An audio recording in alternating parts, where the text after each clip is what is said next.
you you have to be able to like keep up with the dialogue, stay interested, and dedicate your time to watching it. Is what I would say. And binge it, because if you space it out, then you're gonna forget completely what happened.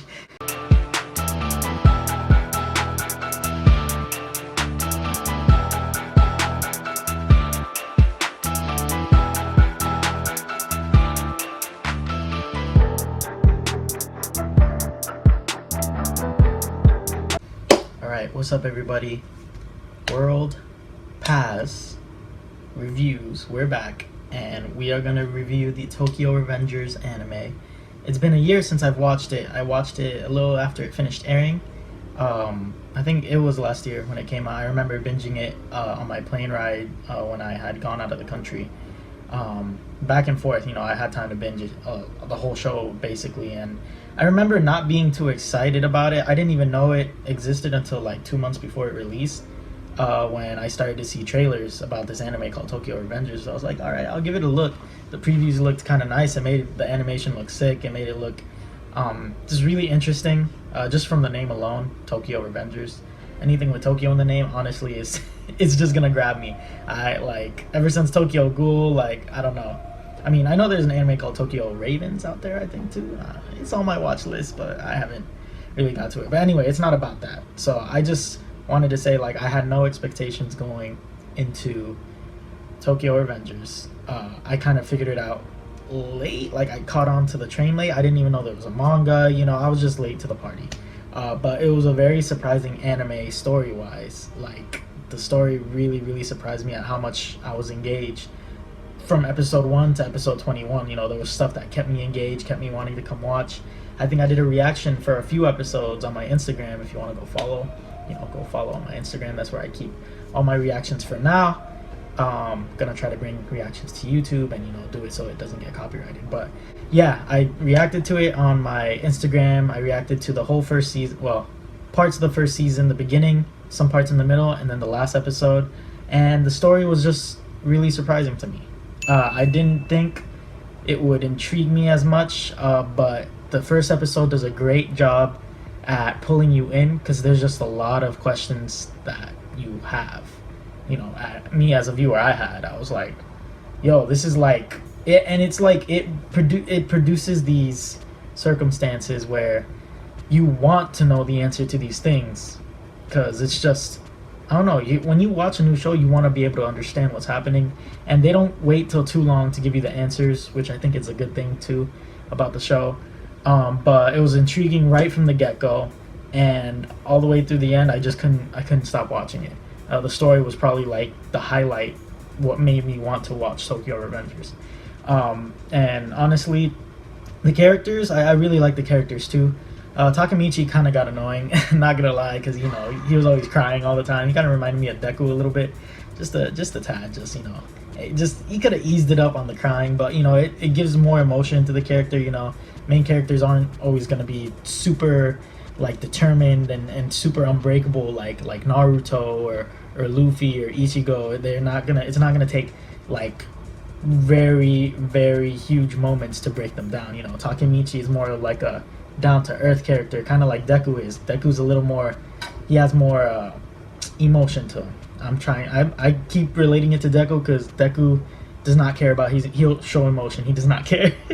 But that's because everybody says they like wine, the fandoms, social media, everyone's like, oh, I hate main characters that cry. But Takemichi, he's like, yo, these are like, imagine this happening to you as a character.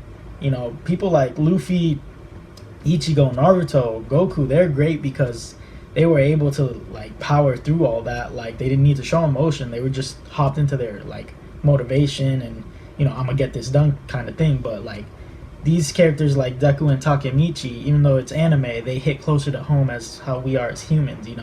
We don't ever expect something bad to happen to us, and when it does, you get a death in the family, or your pet dies, you get emotional. Like, that's how it is. That's how I see Takemichi. He's a really, really human character, and that's why I appreciate him. Even though a lot of crying, I appreciate him as a character.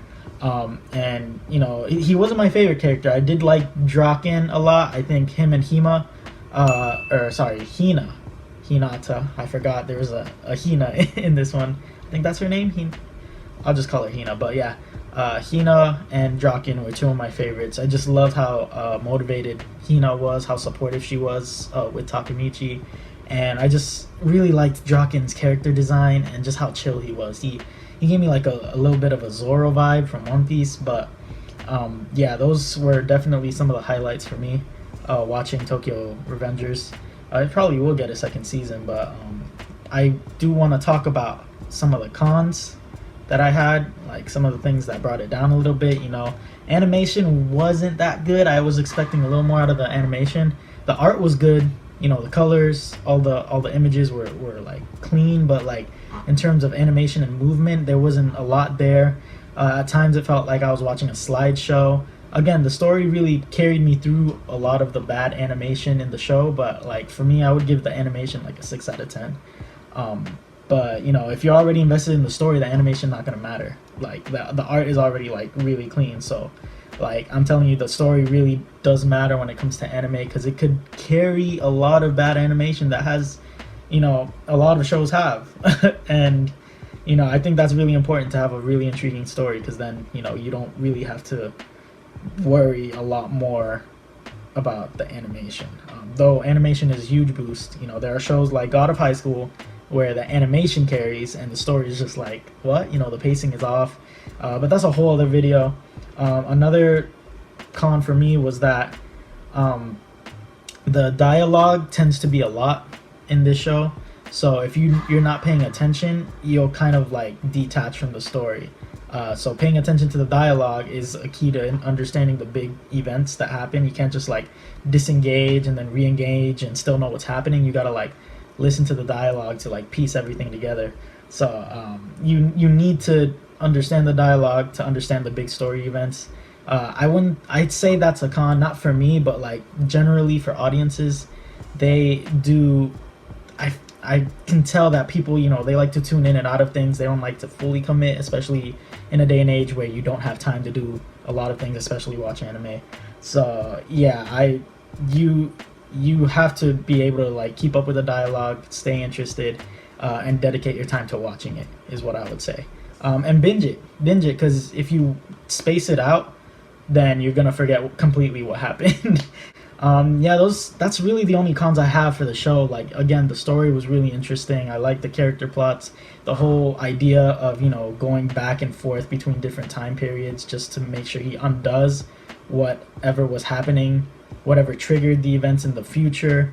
You know, he just goes through a lot, man. That main character, Takemichi, goes through a lot. You just want to fight for him. But, you know, overall, I would give this anime like an 8 out of 10. You know, pretty good. If you like an intriguing story, story carries, in my opinion, to be honest. And if you like a main character that can will his way through all the bad events that come his way, that's Takemichi. He's gonna cry through it, but he's still gonna, you know, tuck his head in and, you know, get through it. You know, that's what we like about main characters, right? So yeah, I give Tokyo Revengers 8 out of 10. Excited for the second season. I hear a lot of talk about the manga and people frustrated, but you know, at this point it doesn't really matter to me. I'm gonna just watch and enjoy what I do, because I enjoy a lot of anime that people really criticize, and it's kind of annoying, but at the same time, you know, everyone has an opinion. Everyone feels the need to give an opinion, even if it's not what they actually believe.